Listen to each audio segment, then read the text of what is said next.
Hello, everyone, and welcome to the U.S. Center. Another busy day here and a fun day at the U.S. Center. Make sure you scan our QR code so you know what all the events are here at the U.S. Center. First things first is we're going to do some team building activity by turning on our headphones together. You guys already have your headphones on, so don't worry about it. The two orange buttons, hold them down at the exact same time, and that turns them on. Great.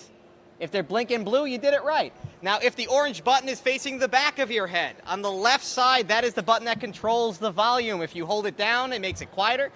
If you tap it, it makes it louder. If there's any sort of problems you have with your headphones, let me know, and we'll come and help fix that for you. But without further ado, I'd like to introduce our first event here at the U.S. Center, Further, Faster Together, a state-federal partnership for a net zero future. And I'd like to introduce to the stage Massachusetts Executive Office of Energy and Environmental Affairs Secretary Katie Theoharides.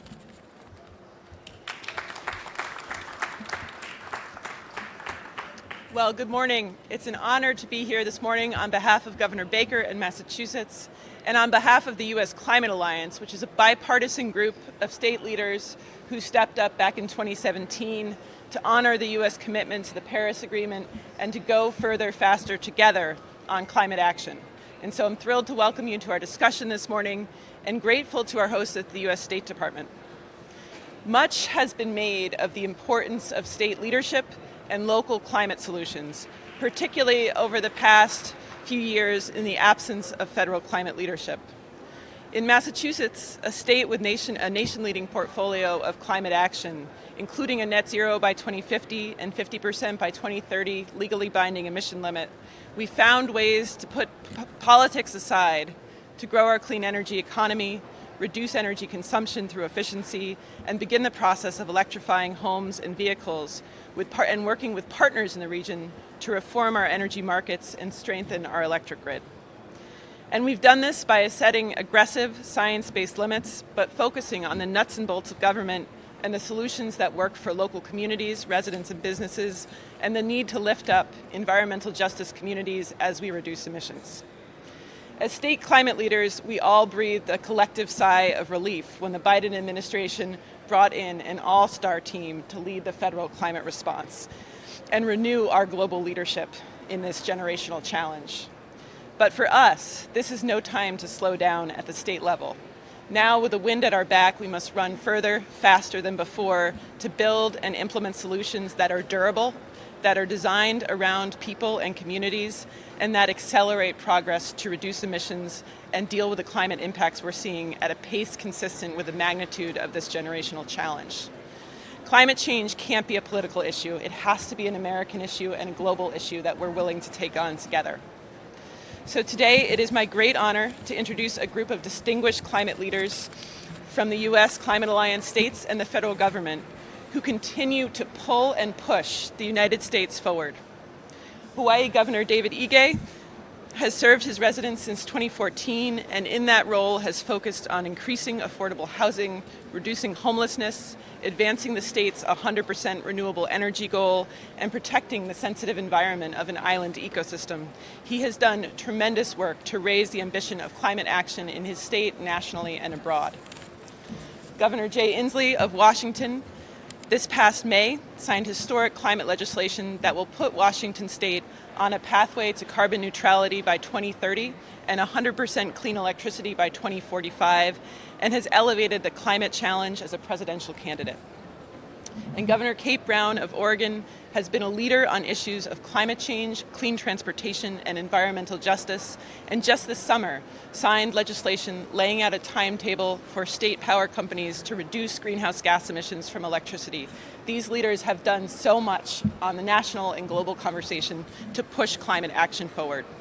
Our esteemed moderator today, Michael Regan, is President Biden's administrator for the Environmental Protection Agency, though is no stranger to state leadership himself as the former secretary of the Department of Environmental Quality in North Carolina, where he worked to transition the state to clean energy, focused on environmental justice, and secured the largest coal ash cleanup in U.S. history.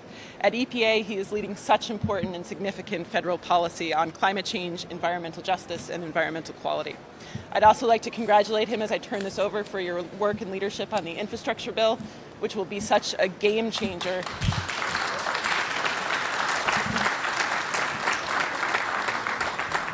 such a game changer for states to build clean, resilient infrastructure and power forward on climate action. So without further ado, I'll turn it over to you, Administrator.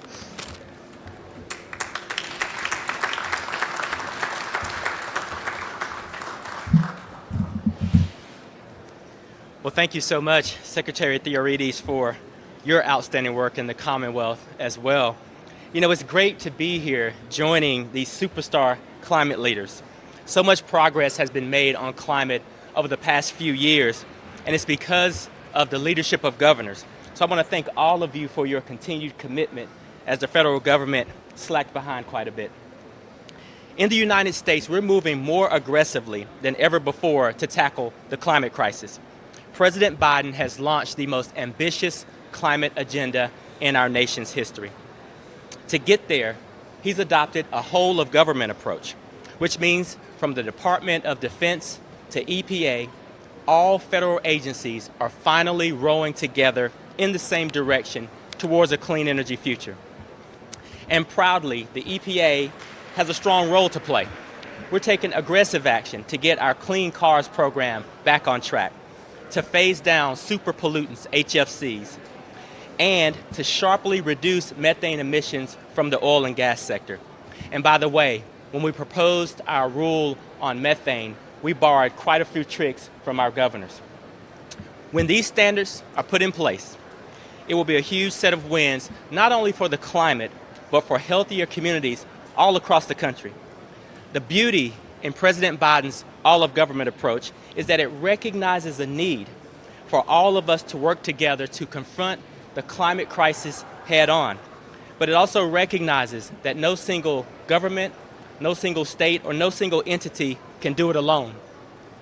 As a former Chief Environmental Secretary in the state of North Carolina, I know how important it is firsthand to have strong state and federal partnerships. And as governors, you all know your communities better than the federal government ever could. You also have a front row seat for the impacts of climate change. You've seen firsthand the devastating impacts of hurricanes, raging wildfires, and historic flooding. You've comforted your communities in the aftermath. So you understand intimately, just as we do, the urgent need for swift, bold action. And that's why, from day one, I focused on rebalancing our relationship with the states. I've been traveling all across the United States as much as possible so that I can meet with governors in their states, in their communities, on the ground, so that we can properly assess the needs that they have for their citizens and for their communities. And with the President's Build Back Better agenda, a strong federal and state partnership is going to be especially important to all of us. Build Back Better will provide EPA with the resources to deepen our partnership with the states on climate action, on infrastructure, on environmental justice, and on workforce training. I also recognize something that's very important.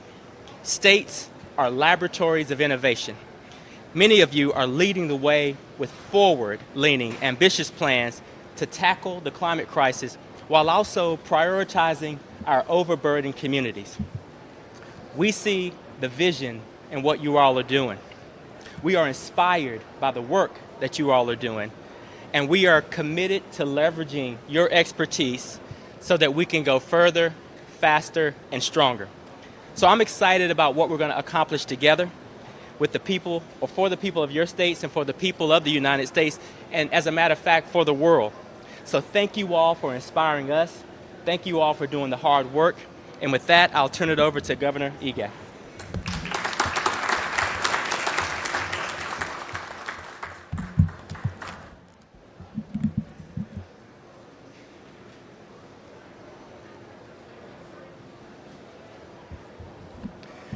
Aloha. Thank you. It's great to be here with all of you today, and it's a terrific opportunity to share the stage with such supranational leaders. Islands are on the front lines of climate change. The canaries in the coal mine, as President Obama had talked about yesterday. It starts with people. Our local people are a mix of many ethnicities, but we are all close to nature and are committed to the land from which we came. We have the gift of Hawaiian aloha and stewarding our islands. In Hawaii, people look up and they see green. They look out and they see blue. And people are concerned with the impacts that we are seeing. In 2018, 3 hurricanes, Category 5, surrounded the islands and threatened our existence. On Kauai, a rain bomb unleashed 54 inches of rain in a 24-hour period, devastating taro farmers practicing traditional livelihoods. Earlier this year, that same Kauai experienced another rain bomb threatening our farmers once again. Coral bleaching and ocean acidification occurs regularly. Droughts driving invasive axis deer, and sorry I said reindeer yesterday, but you know how it gets being 12 hours away from homeland.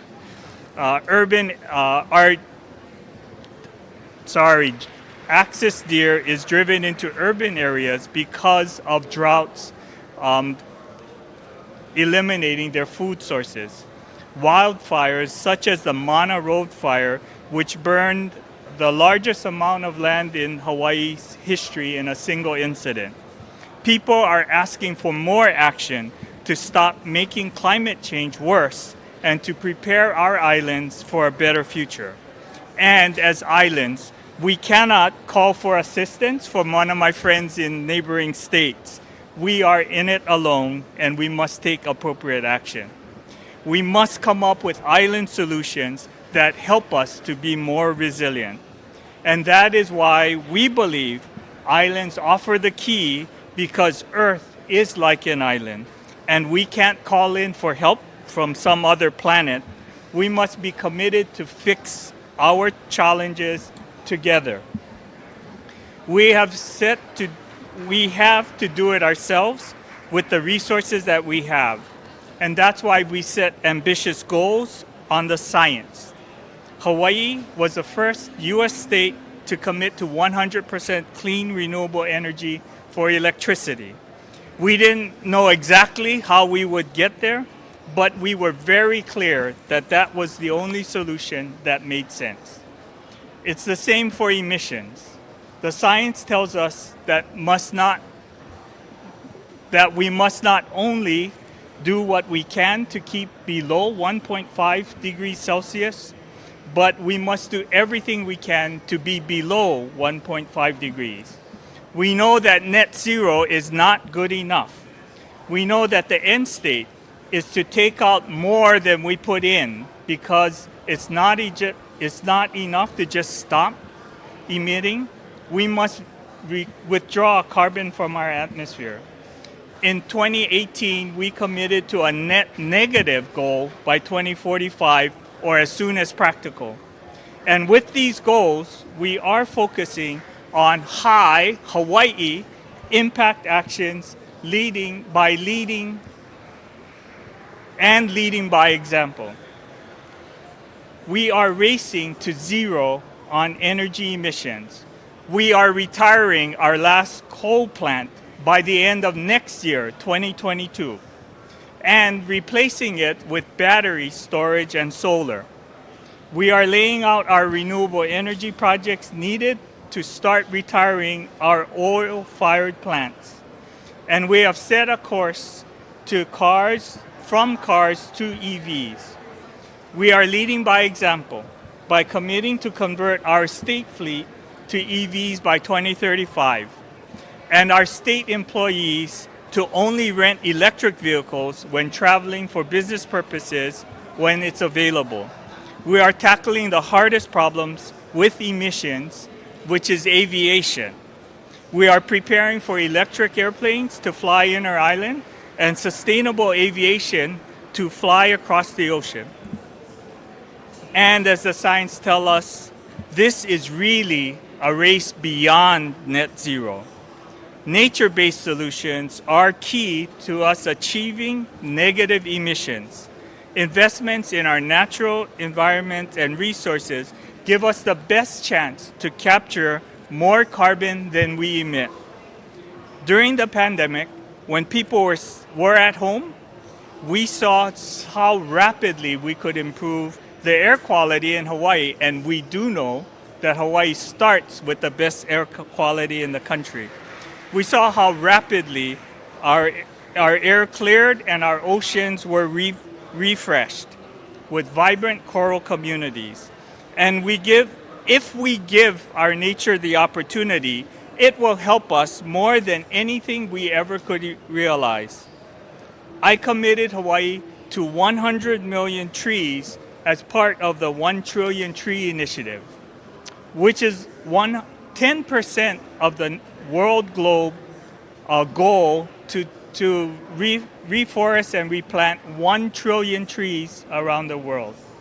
All of these actions make Hawaii a more resilient community.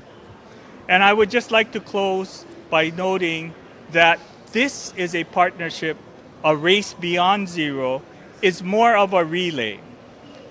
It really is not only important that we do our part, but that we pass the baton to other states and other federal and private partners. When we have the baton, we know that we need to sprint forward and go further, faster, farther. But we also are happy that we have a Biden administration who is ready to run with us instead of against us. And for us to be successful, we all have to come together and work together in partnerships. And when we work together, we in Hawaii know that we can do great things. Mahalo and aloha.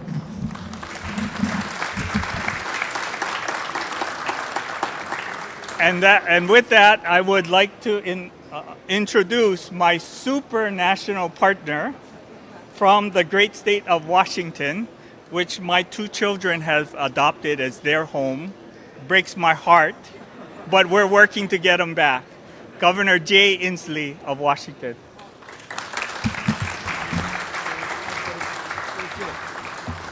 Well, thank you. I got to tell you, Governor Ige has been one of the great national leaders. Frankly, he doesn't get enough respect because he's so far off the mainland. But what he has done has been fantastic.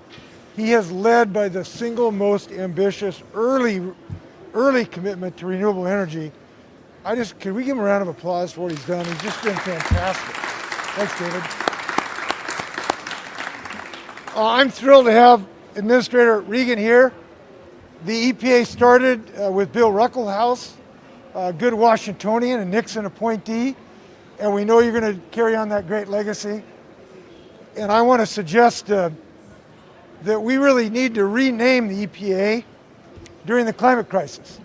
It needs to be the EEPA because we understand it's going to protect not only the environment, it's going to protect our economy because we realize that climate change is cratering out some of our economic natural resource-based economies.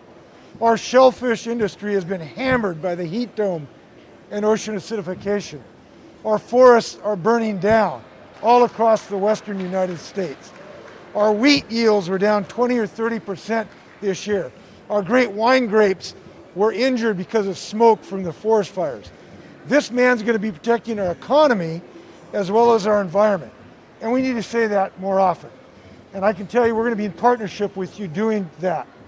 I want to mention 3 things about the U.S. Climate Alliance that all of these governors, 25, share.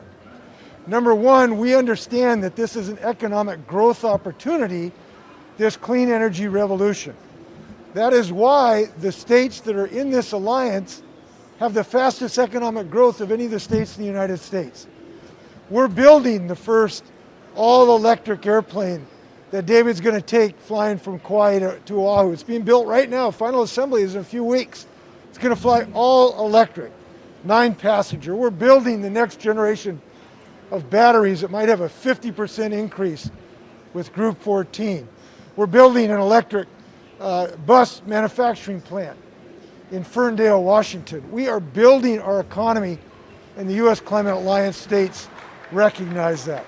Second, we understand the beauty when they set up the United States of America. And we inherited a brilliant system because it realized that the states almost always, in certain respects, can be ahead of the federal government because we are a disparate country. I can do things in my state that the U.S. Congress can't do right now. We know that we may not have 100% grid standard. We know great things are going to happen in replace of that. We know that Administrator Regan has guaranteed us $550 billion, thank you, guarantee, that we know you're going to come through with. But we have that in my state. We're able to put that in place of 100% binding commitment with an enforceable way to do that for electrical grid standard. We can't have a cap and invest system yet in the United States, but we have it in my state in California. And now we're going to join Quebec eventually in other areas, maybe even Scotland and the UK. So we understand we can go farther, faster right now ahead of the federal government. And that's not a weakness, it is a virtue of our situation. Third point I want to make about these U.S. Climate Alliance states. You know, we sometimes make gauzy pronouncement of what we're going to do 50 years from now. And we beat our chest and we're proud of that. And those are good things. But it's a little less like somebody with an alcohol problem saying, I'm going to stop drinking in 2050. We got to take action right now. And that's what these states are doing. All of our states are doing these good things. We're going to go farther, faster, and we're doing it today. And that's why I'm proud to be with these 25 other governors in the U.S. Climate Alliance. I want to introduce Kate Brown, who has done fantastic work on climate in Oregon. I think David and Kate are tied for second place in the United States global race.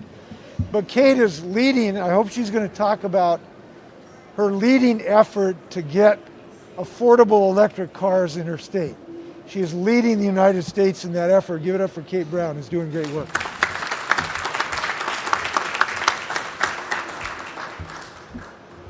Thank you, Governor Inslee, and I'm just honored and delighted to be with all of you today.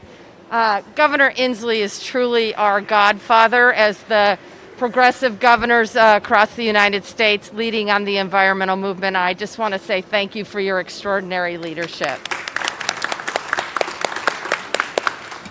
Administrator Regan, I can't tell you how thrilled we are to have you in this post. It was a rough 4 years, but we are so pleased to have you there. And my staff is so incredibly jealous that I'm on the stage with you right now. Thank you as well for your extraordinary leadership. So as Governor Ige mentioned, climate change is certainly hitting our island nations, our island states, and I would add our coastal states. And in Oregon, it's very much like a hammer hitting us in the head. And I will tell you that that hammer is hitting our communities of color, our low-income communities, and our rural communities the hardest. And in fall of 2020, wildfires swept through the state of Oregon. We lost 4,000 homes and 9 lives. But it is our undocumented communities that are really struggling to build back. Our federal agencies do not provide direct assistance to these undocumented families. And they are truly the fabric of our culture and the backbone of our economy, and that must change. In Oregon, we've stepped up to help them, but we need more assistance from our federal partners to help these families. In this summer, June of 2021, we had a heat dome event across the Pacific Northwest. We had 3 days in Portland, Oregon, our major city, of 116-degree temperatures. 3 days, 46 degrees Celsius. In the Pacific Northwest, we lost hundreds of individuals. These human beings literally died in the heat of their own homes. We are working with our healthcare partners to make sure that these homeowners, these renters, have access to heat pumps so that they can stay cool in the summer and warm in the winter. But we must act more quickly, and we must go further than we are right now. So I'm really proud of the work we have done in Oregon to tackle climate change over the last several years, from our work to be the first state in the country to totally eliminate coal-generated electricity, to our more recent legislation to move us to 100% clean, green electricity by 2040. But the work I am most proud of is the work we are doing to center the voices of our historically underserved communities.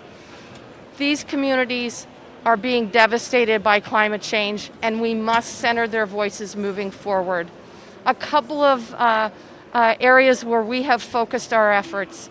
Around EV vehicles, as Governor Inslee mentioned, we have dedicated a rebate for EV cars for low and moderate income families. And now, most recently, the law applies to not only new vehicles, but used vehicles. And it's $7,500. It is significant. And I'm so excited about the bipartisan infrastructure package because I know it will enable states like Oregon, and I hope the entire Western region, to fully implement EV infrastructure throughout all of our communities, not just our urban communities, but our rural communities as well, and certainly our low-income communities. So thank you for your leadership in that area. The other piece that's incredibly important as we are transitioning to cleaner, greener energy is to make sure that these historically underserved communities have access to the best job training programs. We know the best way out of poverty is through a good paying job. So we have to center these communities as we develop new training programs and efforts to give them access. And in Oregon, we've been working hard to do that for the last several years. Well, one of the best examples that I can share with you is what's happening in the Columbia River Gorge, the wind capital, I hope, of the United States. It's certainly the windsurfing capital of the United States. And we have developed at our Columbia Gorge Community College a turbine training program. These are really good paying jobs. They are sustainable, and they help lift up our community partners in the region, and that's the kind of work we need to do more of. We know that future generations will judge us not on the fact of climate change, but what we've done to tackle it. The need is urgent. We must act now. We must go further and faster than we have ever gone before, and we have to do it in partnership with our federal partners, our local partners, and of course across the world.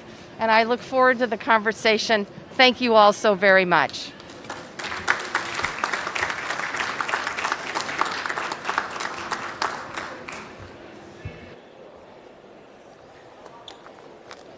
All right. Well, before we jump into this conversation, I think these guys deserve another round of applause.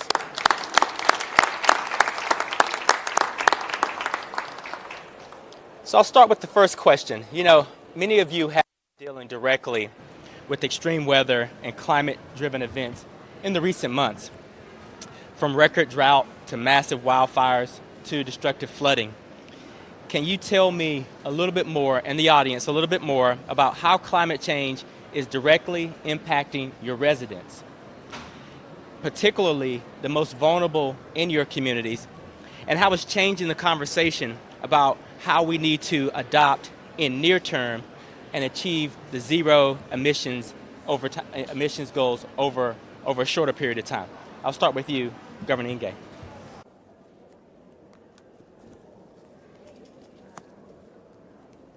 You know, certainly we do see how in many instances the impacts of climate change are directly related to our most vulnerable communities. As we've seen the rainstorm events in Hanalei Valley, for example, where we have the heart of our Native Hawaiian community who have practiced traditional taro growing practices, their farms were wiped out by the floods and the rain bombs that occurred. And because they are traditionally grown, it was very hard. We had all kinds of EPA rules that did not allow us to get in to help them in a way that was helpful. and the state was not prepared to be able to assist in restoring their taro farmers. So we did, and we were able to work with private nonprofits to help go into these taro areas and help to clear it out of all the debris caused by the flooding, and I think most importantly, get them to be able to replant the taro in the traditional ways. Now, they did lose. It does take 18 to 24 months for the harvest to get back to be able to produce taro, but we do know that they are impacted by these extreme weather events, and they don't have the opportunity to be more resilient because of the traditional practices. Thank you for that. Governor Inslee? Well, we're a little different in Washington. We have kind of different recreational beliefs, but there's one that we all share, Republicans and Democrats, urban and rural. We really like to breathe. And we have not been able to breathe freely for 3 out of the last 4 years. Our children literally could not go outside because of the forest fire smoke. We had the dirtiest air on the planet Earth last summer was in the Methow Valley. It's this beautiful valley 100 miles northeast of Seattle. I hope you visit. When I went to their resort, the Sun Mountain Lodge, they had $11 million damage. They had to rebuild the whole place because the smoke damage was so thick it destroyed the carpets and the wallpaper and everything else. You have to be able to breathe if you're a human being. And it is not just the severe events, it's asthma. I'll never forget meeting this 14-year-old Latinx girl in the industrial area of Seattle a few years ago. She told me she was 11 years old until she found out that there were some kids that didn't have asthma. All her friends had asthma because they're living right next to the freeway and they're breathing diesel smoke. And then they're breathing the toxicity from the cement plants and the other industrial plants. This is a health issue, and there's doing a lot to us. It's hurting our shellfish, so it's hard to go clamming. It's hurting our ability to go hiking because the forest fires are making it so literally. Where I went, the governor was going to go hiking last summer and couldn't go hiking. They turned me away because the forest was on fire. So it's hurting all these little aspects of our lives. But the first thing it's doing is hurting our ability to breathe, and that's pretty fundamental.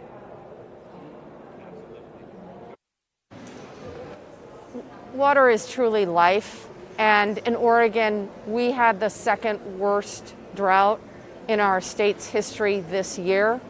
We had 300 domestic wells run dry in southern Oregon. We were literally trucking water from the mid-Willamette Valley to make sure that these Oregonians had water to use for cooking and cleaning and washing. Our First Nations, we have 9 federally recognized tribes in Oregon. The tribes have worked hard to recreate their first foods diet. In Oregon, it includes salmon, it includes huckleberry, it includes camas bulbs, but they are really struggling. They have to go further, they have to go higher to be able to access their first foods. So this is impacting their culture, it is impacting their health, it is impacting their way of life. And that's why it's so imperative and so important that we have a federal partner that's willing to work with us and support our efforts and hopefully push us to go faster and further. Well, thank you. Thank you all for that. And I'll start with the second question with you based on that last statement, which is, what does an effective federal-state partnership actually look like? And what can we be doing better at the federal level to leverage the great innovation and experiences that you all are having on the ground?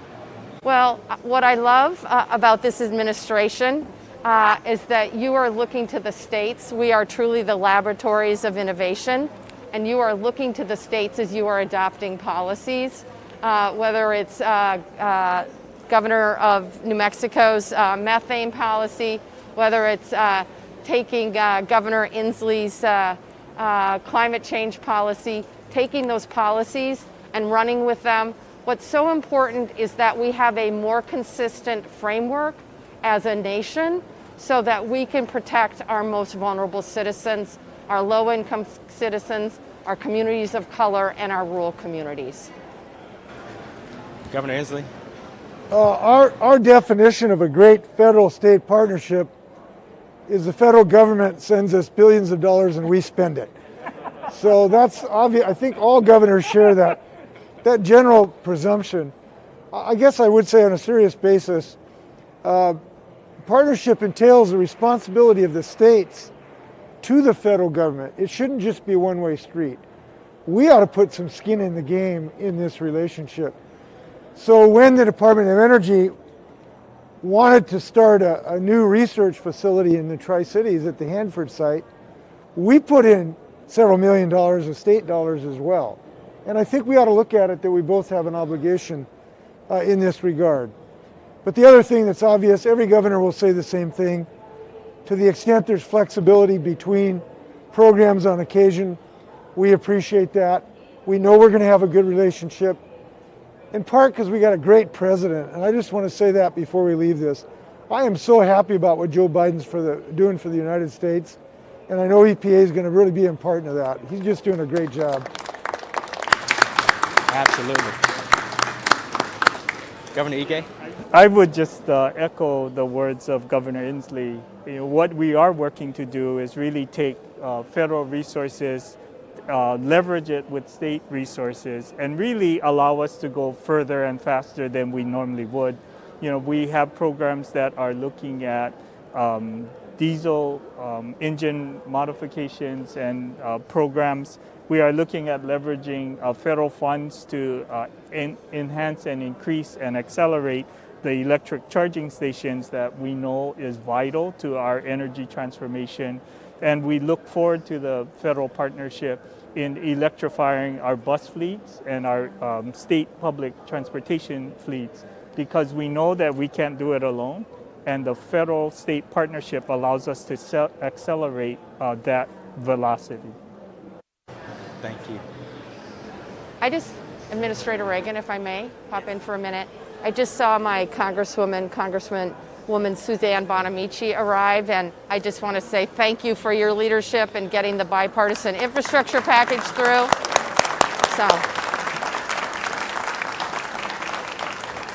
Governor Ige's exactly right. We can't do this alone. In the late 70s, early 80s, the federal government partnered with the state of Oregon and the city of Portland to build our light rail system. We're not done yet. We need one more segment. But that electric-based mass transit program would not have happened without the visionary leadership of the federal government. That's the kind of investments we need. That's the kind of leadership we are very excited to see in your office and, of course, in the president's office. I could not agree with you more. President Biden has pledged that environmental justice and racial equity would be central to this administration. What does environmental justice mean to you, and what does it look like in your state? Governor Inslee, I'll start with you. Well, we have found a way to embed it in everything we do. So we passed a bill that I hope you take a look at. It's called the HEAL bill. It basically requires all of our state agencies that touch on this issue of the environment or energy have to measure their budgetary proposals to me by how it affects equity in all senses. And so it forces the agencies to respond to this if they want to get $1 out of our budgetary process. And I think it's going to be really successful. The second thing is, in our climate policies, we have, I think, probably got the best proposal, because in our cap and invest bill, we make a specific requirement that 40% of all of the revenues that go to the cap and invest pool go to BIPOC communities and overburdened communities, and another 10% to tribal community projects. So you got a half of our effort that's dedicated to the folks who've been on the short end of the stick for the environment for so long. Those two things I'm very proud of, and I know that The federal government or the Biden administration shares those views, and I hope we get a cap and invest federally at some point so you can make a similar commitment. All right. Governor Brown, same question. Sure. I'm really proud of the work we're doing in Oregon to center the voices of our Black and Brown and Indigenous community members. I'm doing this more broadly through a Racial Justice Council, and the council is advising me on my legislative agenda and on our budget development, and we're integrating it not just in the natural resource area, but in every single policy area. And I'm excited about our plans to adopt an equity impact statement for every single budget and policy proposal in the state of Oregon. So we see this as all-inclusive, and we're very committed to taking action. But I don't think that's enough. I think it's incredibly important that the leadership of our state agencies reflect the diversity of Oregon and the breadth of our communities, that the staff do as well. And we're working hard to make sure that our legislature as well reflects the changing faces of Oregon. There's a couple of long-term programs that we have had in Oregon that have been very successful in helping our low-income and vulnerable communities in particular. Over 20 years ago, we placed a public surcharge on 2 of our utility bills, and those resources were set aside in a program called the Public Trust of Oregon, the Energy Trust of Oregon. And those dollars are going to low-income Oregonians to help with weatherization efforts. That's one of the sort of the wedges we don't talk about very often, is the conservation side. And these investments are truly a win-win. They're a win because it reduces energy bills for our low-income families, and they're a win because it preserves energy. So that's the kind of work we need to keep doing as well. Outstanding, outstanding. Governor Ige. Yeah, thank you, Secretary.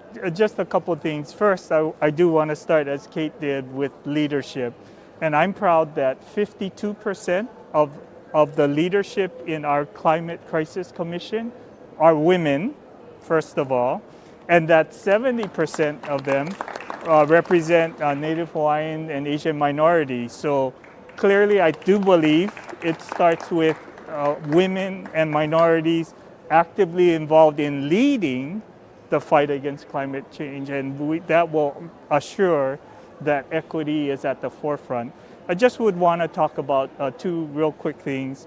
First, we are committed to closing the coal plant in Hawaii by the end of 2022, and it is in a minority community, and we all know that the environmental impacts that coal plants have in our communities, and we are committed to shutting down that facility by the end of 2022. That's the first. And as Kate had said, we have an active program where we are, our green energy market securitization program provides funds so that low-income individuals can put solar on their rooftops at no cost. We make the funds available. They can put solar on their home rooftops and benefit and pay for it by the reduced electricity charges that they would get. So we have kept equity in our focus. It's embedded in all of our programs because we know how important it is that our entire community benefits from green renewable energy. That's great. Well, there's no question that President Biden is leading the charge. And he ran on unifying the country and getting things done. And I think the bipartisan infrastructure deal is just one example of many. We still have to get Build Back Better done.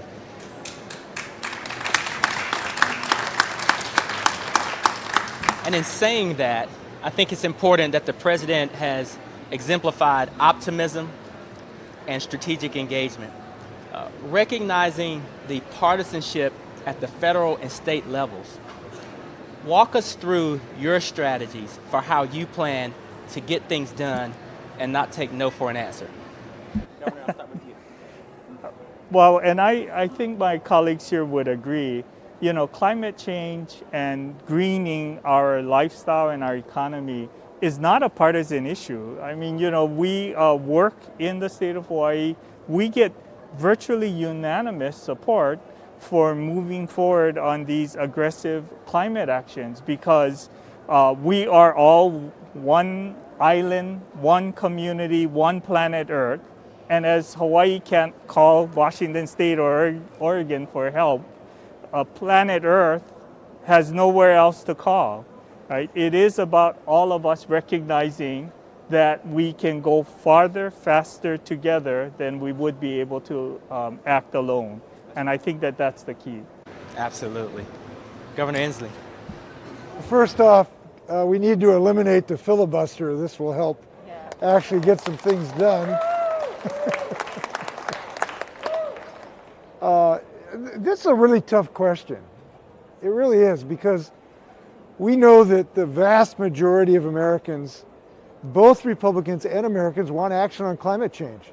These are big majorities. I mean, anybody who wins with 60%, it's a landslide. But well over 60% of Americans want action on climate change. But at the moment, unfortunately, and it is a huge misfortune, we only have one party that's really on the political group who are putting their shoulders to the wheel. So we have huge majorities of Americans who want this done, but for the folks who are in these seats, we only kind of got one party working on this right now, and it's really unfortunate. And here we are, it is not the situation between the liberal and conservatives in the UK or Europe or in Latin America or anywhere else. It's only the situation in our country. And I cannot wait for the day when both parties can really work on this issue. It'll be a wonderful thing. So what we're doing is to try to extend our hand every chance we get to embrace ideas that the Republicans have proposed to us, including the cap and invest bill, which was a Republican idea, back in the early 80s. So we are just trying to open our arms, saying, come to the table. It's going to be like the Garden of Eden when we have two parties working on this. I'm looking forward to that. Indeed. Governor Brown. Thank you, Administrator Regan. Unfortunately, the polarization of Washington, D.C. has come to the West Coast as well. And in Oregon and Washington, we really struggle to get Republican support for climate initiatives. And just to share one example, we had clearly the votes on our cap and invest strategy, not just for one session, but 2 sessions. And you may have heard that the Republican members of the legislature, they didn't just leave the Capitol, they left the entire state of Oregon and basically shut the session down not once, but twice. So we're working to fix that by amending our Constitution. But in Oregon, we're trying to use every single tool that we have in our toolbox. So when Republicans fled, I went and used my executive order authority and signed an executive authority to cap carbon emissions and reduce, yes. And we also have, Oregon is one of the leaders in the initiative and referendum process, and we have a very active system, and that is another tool that both the legislature and individual Oregonians can use. So we're going to use every single tool in the toolbox, but it is incredibly challenging when you are trying to move forward on public policy using science and data, when you have the other side, frankly, that ignores it. It makes for very difficult dynamics. It does. And I think we have about 4 more minutes. So on that note, Governor Brown, starting with you, why should we be optimistic? We should be optimistic because we have so many young people across the United States and across the world that understand that climate change is personal, and they are not going to let us fail. And they are going to do whatever it takes to make sure that we take action as a state, as a country, and as a globe. Governor Inslee? Because we got Administrator Regan working for us. That's why we should be optimistic. That's my viewpoint. No, but I would just say, look, the reason we should be optimistic is because it works to be optimistic. It's a survival strategy that works. It's a strategy to win battles. It works. We should be optimistic. And fundamentally, at least how I think of this, I do not believe that humans can end up being on Earth and doing the work we've done to bring more justice and equity that is a work in progress, and yet be agents of our own destruction. I just do not believe that humans are not as intelligent as the dinosaurs. I believe we're ahead of them when it comes to intelligence, and that we're going to exercise it together. And we will surmount the frustration that all of us have had for 2 decades, starting today. Absolutely. And Governor Ige. Yeah, no, thank you, and I am honored to be able to wrap up this portion of the program, but I agree with Kate. I am optimistic because our children get it.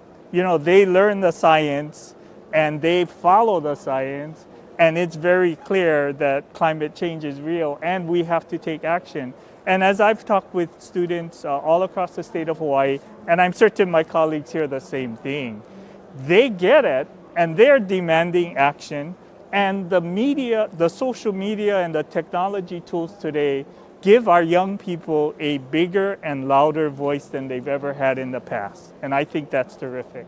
Absolutely. Well, listen, I couldn't end on any better note except for to say the president shares this level of optimism. He thinks about this crisis as opportunity. There are jobs, economic stability, more importantly, great public health benefits and a bright future for our kids. So thank you all for your leadership, and thank you all for having us today.